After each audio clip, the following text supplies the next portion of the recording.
యోహాను వ్రాసిన ప్రకటన గ్రంథము 8వ అధ్యాయము.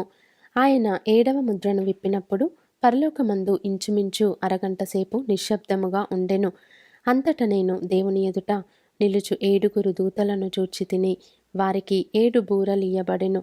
మరియు సువర్ణ ధూపార్తి చేత పట్టుకొనియున్న వేరొక దూత వచ్చి బలిపీఠము ఎదుట నిలువగా, సింహాసనము ఎదుట ఉన్న సువర్ణ బలిపీఠము పైన పరిశుద్ధులందరి ప్రార్థనలతో కలుపుటకై అతనికి బహుధూపద్రవ్యములు ఇయ్యబడెను. అప్పుడా ధూపద్రవ్యముల పొగ పరిశుద్ధుల ప్రార్థనలతో కలిసి దూత చేతిలో నుండి పైకి లేచి దేవుని సన్నిధిని చేరెను.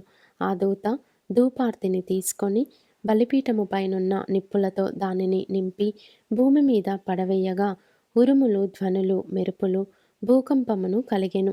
అంతటా 7 బూరలు పట్టుకొనియున్న ఆ 7 దూతలు ఊదుటకు సిద్ధపడిరి. మొదటి దూత బూర ఊదినప్పుడు రక్తముతో మిళితమైన వడగండ్లును అగ్నియు పుట్టి భూమిపైన పడవేయబడెను. అందువలన భూమిలో 3వ భాగము కాలిపోయెను, చెట్లలో 3వ భాగమును కాలిపోయెను, పచ్చగడ్డి అంతయు కాలిపోయెను. రెండవ దూత బూర ఊదినప్పుడు అగ్నిచేత మండుచున్న పెద్ద కొండ వంటిది ఒకటి సముద్రములో పడవేయబడెను. అందువలన సముద్రములో 3వ భాగము రక్తమాయెను. సముద్రములోని ప్రాణము గల జంతువులలో 3వ భాగము చచ్చెను. ఓడలలో 3వ భాగము నాశనమాయెను. 3వ దూత బూర ఊదినప్పుడు దివిటి వలె మండుచున్న ఒక పెద్ద నక్షత్రము ఆకాశము నుండి రాలి నదుల 3వ భాగము మీదను నీటి బుగ్గల మీదను పడెను.